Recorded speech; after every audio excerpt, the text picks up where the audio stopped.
What's the meaning of aloha shirt?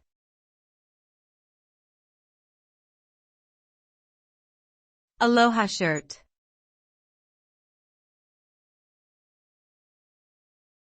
Aloha shirt.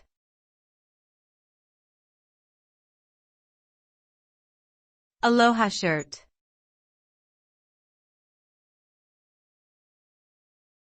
Aloha shirt.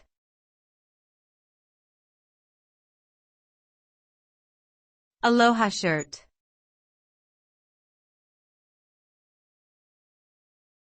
The aloha shirt is a type of short-sleeved, collared shirt that originated in Hawaii in the early 1930s. It is often adorned with colorful, tropical designs such as floral patterns or palm trees.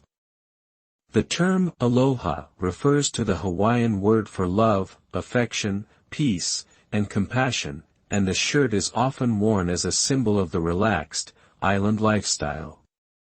The aloha shirt has become a popular fashion item around the world and is often associated with summer, vacation, and leisure.